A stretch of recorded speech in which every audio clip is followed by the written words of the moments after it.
Hi, guys. Welcome back to Gallivanting Kendall. I'm a Navy veteran and former Hollywood working actor. 2 years ago, I retired and moved to the Philippines. And today I'm going to tell you why I chose the Philippines. So hit like and subscribe, and let's ride. Hey, guys. So I've been in the Philippines for 2 years now, and I've only had my channel since August of 2023. And today I decided to open up with you, my subscribers and viewers, old and new. And to everyone who subscribed, I humbly thank you for your support of my channel. I want you to know that I greatly appreciate you. So, I first came to the Philippines in 1981 aboard the USS Roanoke AOR-7. And a special hello to any of you I served with on that ship. So when we pulled out of the Philippines in May of 1982, I was standing on the main deck of the ship watching a Longapo fade in the distance. And I remember making a promise to myself that I was going to come back one day. And I'll never forget it, man. I heard an audible voice in my head that said, "You will be back. You'll be back when you're 60. After the Navy in 1985, I went on to get a bachelor's degree. I studied acting for several years after college. I got my union card in 1998 and started working professionally. I got a lot of small roles over the years and never could quite catch a break like some of my friends. I had a career, just not the kind of career I wanted. I always needed what we actors call a day job. Now, don't get me wrong, because I was lucky. Most actors, believe it or not, never get anything other than theater. And theater is awesome. But if you're an actor in LA, you want that series. About 20 years ago, I was performing in a casting workshop. They used to have these like mini showcases. They weren't really workshops. They were a venue that actors would sign up and perform in front of casting professionals, agents, and sometimes producers. It was a way of being seen and getting acting work. I must have done hundreds of them over the years. Anyway, I met another Navy veteran in one who had done the same kind of duty I had. And he asked me, "Hey, where do you see yourself in 20 years? I said, "I think I will have booked the series regular by then, and at the end of that run, I'll retire, hopefully at about 62. I was 42 at the time. Then he said, "Where? You going to stay in LA, or are you going to go somewhere like Vegas or something?" I said, "You know what, man? I'm going to go back to the Philippines. I'm going to retire there." He got this huge grin on his face and he said, "That sounds really great, man. I hope you get it." You know, I never saw that actor again after that night. So the pandemic hits in 2020 and I'm 58. Nobody's auditioning. And as you all know, nobody in the world is doing any kind of work at all. We're all just sitting at home, watching Netflix and YouTube, baking bread and thinking a lot. Life had slowed down. All that time caused me to take a good look at my life. I reassessed my life. I came to the conclusion that I was not happy, and I hadn't been happy for many years. Are you George Lopez? No, officer, I'm Jim Williams. Are these your children? No, my wife Debbie is barren. Carmen Max, are you okay? Officer, what happened? This one was driving. This one wasn't wearing a seatbelt. And this one had an expired registration and an open beer in the car. I don't want to tell you how to do your job, man, but shouldn't that one be cuffed? I'm going to release the minors into your custody. And you've got a date in court. Oh, good job, officer. You stopped a little old lady from sipping a beer. You know, why don't you go to a crack house and make sure they're rewinding their videos? It's going to be a pleasure testifying against you, ma'am. You know what? Mom!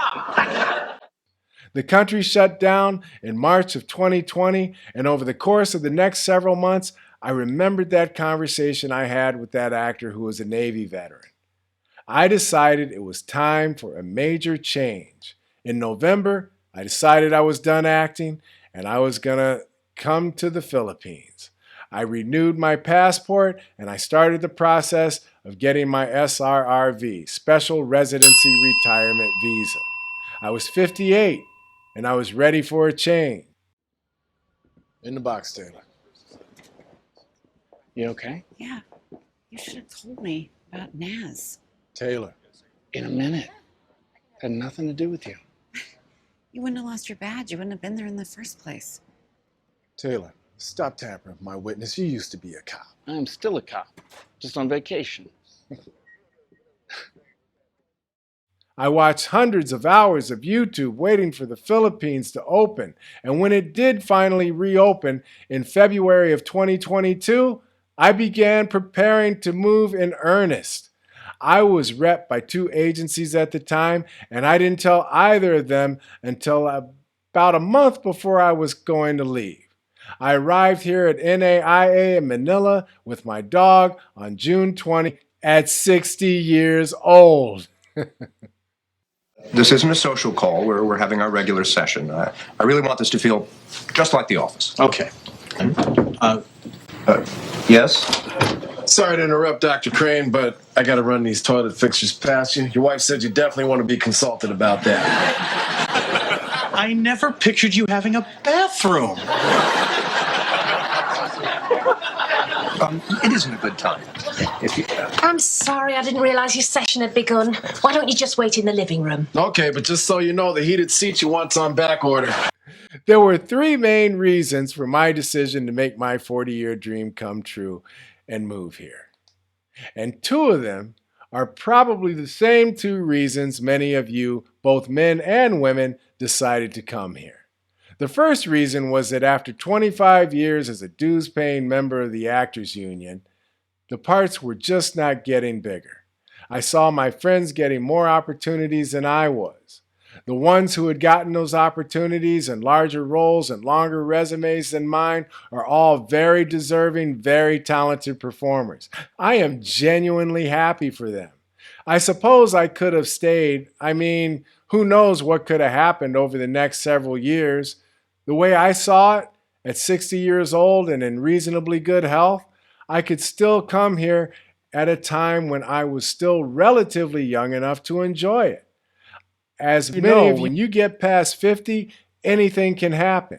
I saw a video just the other day by a doctor who studies longevity, and she said that the average age for chronic illness is about 63.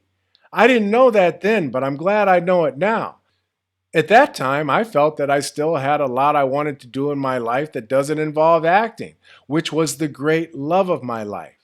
I thought if I waited much longer, I could become ill or worse, and I would never be able to do those things.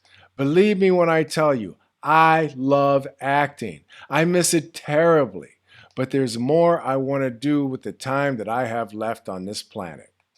The second reason I came, which many of you are familiar with, is economics. The cost of living in the U.S. is out of control. And let's be perfectly honest, the cost of living in the U.S. has been steadily climbing over at least the past 2.5 decades.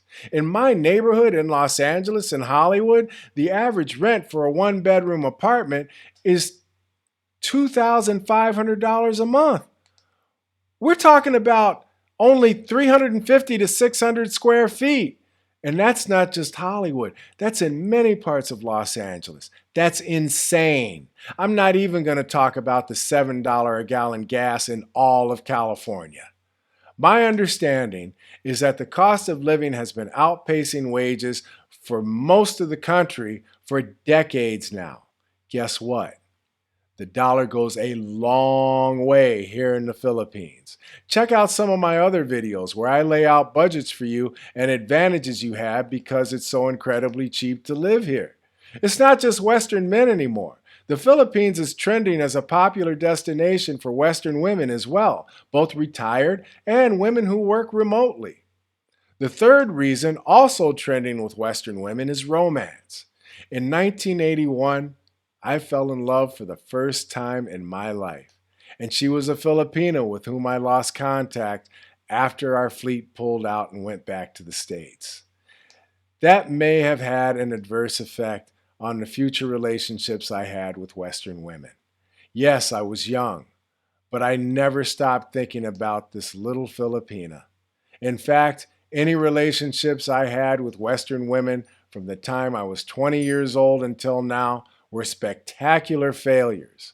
And I take a lot of responsibility for that.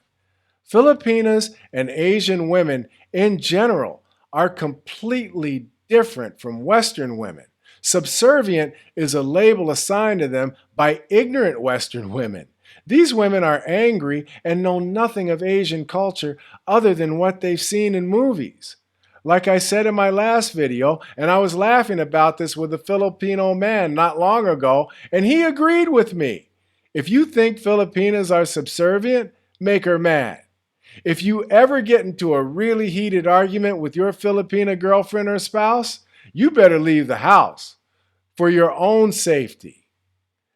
Dating is going well for me, much better and much more enjoyable than in the States. I'm not attached right now because I want the right woman. She doesn't have to be perfect. Nobody's perfect, least of all me. But there needs to be a connection, both mental and spiritual. Guys, leaving my acting career behind for a new life here in the Philippines is one of the smartest things I ever could have done. Maybe you'll find that to be true for you as well. If you feel you've gotten value out of this video, hit like and subscribe. Check out some of my other videos. And as always, take care of each other and give a great day.